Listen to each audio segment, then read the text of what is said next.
As part of the Transatlantic Teacher Scholars Project, a team created 3D representations of a selection of sites important to the American story at the Meuse-Argonne. LiDAR, which illuminates an object with a laser and then analyzes the light that is reflected, was used to create 3D images of 5 sites at 4 locations. These visualizations are intended to help the viewer gain a spatial understanding of these sites and spark an interest in the greater narrative that the sites are a part of. This tour traces the generally northward movement of American forces in the Meuse-Argonne. We start in the southern sector of the Meuse-Argonne offensive at the jump-off point for an American division, the 35th, at Vauquois Hill. We then move north to the ruined village of Montfaucon, continue further north to the Côte d'Amme-Marie, and finish at the Meuse-Argonne American Cemetery in Romagna, where more than 14,200 Americans who lost their lives in the Meuse-Argonne offensive rest to this day. The butte, or hill, of Vauquois was once the site of a village that overlooked the plain to the north towards Montfaucon and further to the Côte d'Amme-Marie, 9 miles away. A critical battle raged for the town and the view it provided. The battle started on the 24th of September 1914, when the German army took the entirety of the hill and village. The French realized the critical nature of the hill and regained the height at the cost of 3,000 lives by mid-March 1915. It was at that point the line stabilized and the War of the Mines would start. It was impossible for either opponent to dislodge the other through the force of infantry soldiers and artillery. It was thought that by mining under the enemy's side that a large enough explosion could be set off to blow them off the hill.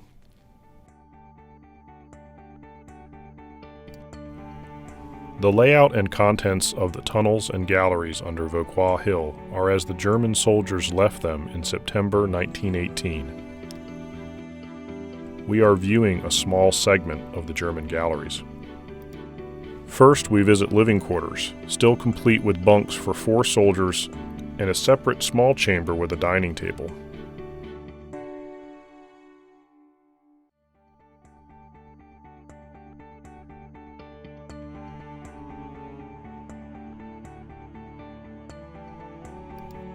Moving down the hall from the living quarters, we see a small chapel. Plumbing pipe sits on the floor as the troops left it, as does a stack of bottles.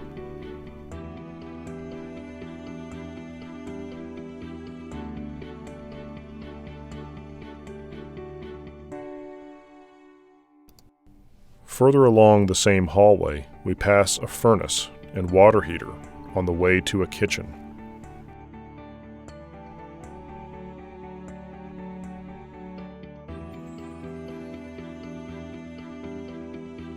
The kitchen still holds a large stove that was used to feed the soldiers housed here.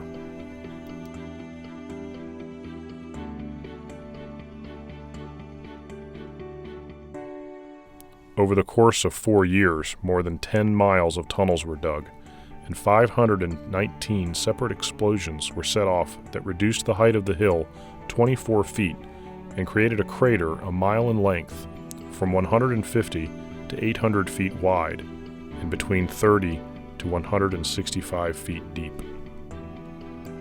On the 26th of September 1918, the young, inexperienced American Army started the Meuse-Argonne offensive. The goal, the town and rail lines of Sedan, 35 miles to the north. The German observation post is located above ground to the southwest of the entrance to the living quarters. The observation post was used to sight artillery firing on the villages, rail lines, and French positions to the south.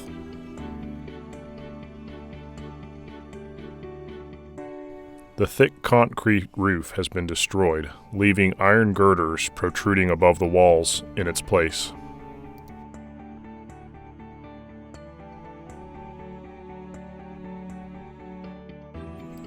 It was the National Guardsmen from Kansas and Missouri, the 35th Division, that took Vauquois, surrounding the hill and finding only a remnant of the German forces who had lived and fought there for 4 years.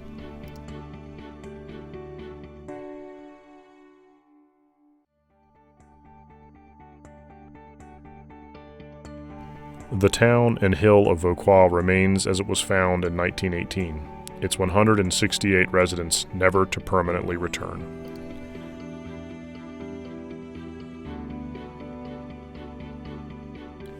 The German army took the village of Montfaucon during the bloody battle for Verdun in 1916. The Germans constructed observation posts within the village, which sat atop high ground, allowing the spotting of artillery that fired on Verdun 20 miles to the southeast. One of these observation posts was built inside the chapel and still stands today.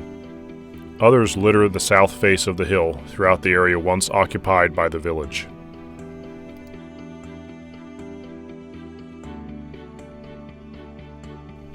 During the Meuse-Argonne offensive, Montfaucon lay within the main belt of German positions. Situated approximately 3 miles north of the American jump-off point, Montfaucon was the first objective of the 79th Division, which consisted primarily of draftees from Pennsylvania, Maryland, and Washington, D.C.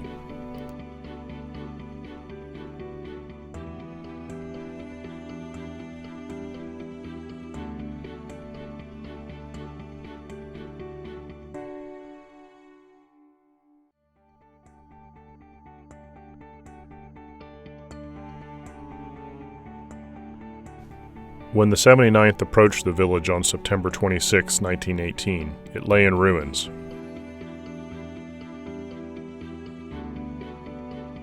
The chapel appeared as it does today.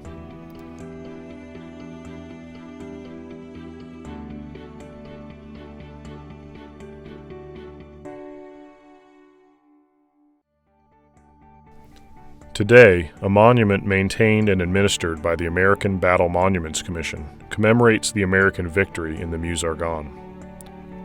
The monument itself is a Doric column over 200 feet in height, constructed of granite and topped by a statue symbolizing liberty. The view from the top of the tower is panoramic, encompassing much of the ground over which the battle was fought. The foyer contains an engraved map of the area of the offensive and a tribute to the troops of the American Expeditionary Force who served in the Meuse-Argonne.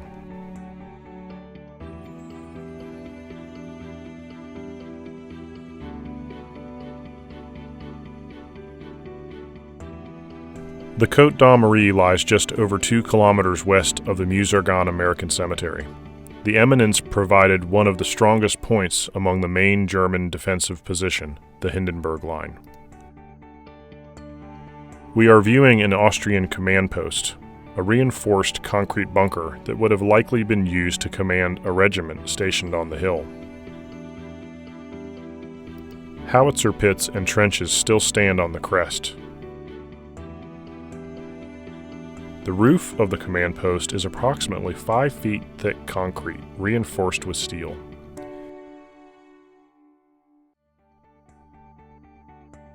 There are 2 rooms inside, likely used by staff officers, possibly for both work and living quarters.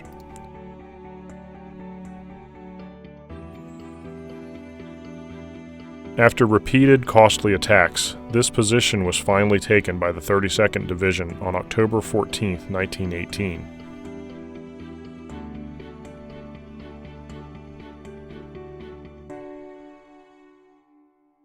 The taking of this high ground, among the last positions of natural terrain advantage held by the German army in the Meuse-Argonne, forced the German defenders into open country to the north.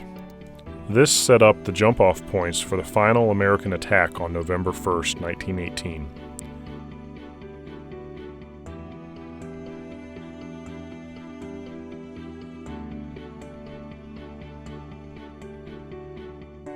The highly successful attack of November 1st, continuing until the armistice on November 11th, drove the Germans from the region and greatly contributed to the ending of the war.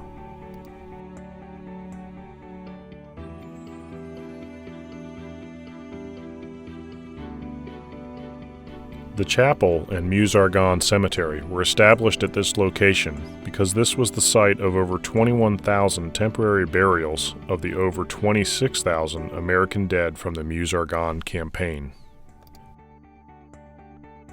It is at the heart or center of one of the largest battles in American history, a battle that encompassed over 400 square miles with 47 days of continuous combat.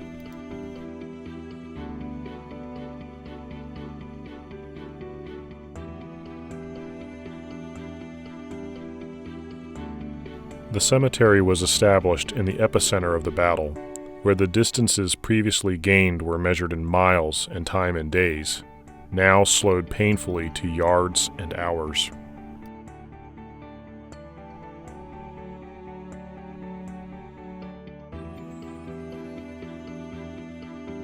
The chapel occupies the center of the memorial.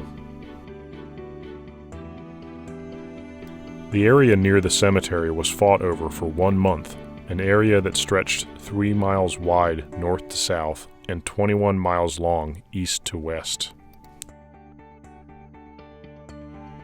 The altar is backed by a semicircle of flags of the United States and the principal Allied nations in World War I.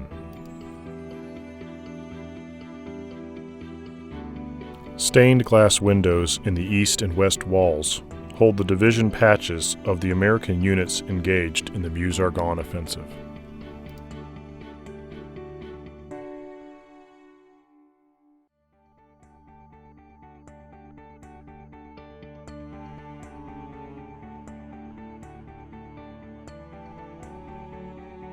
It was at this focal point, this band of forest and rolling hills, that the seasoned and experienced German soldier met the young and relatively naive American doughboy.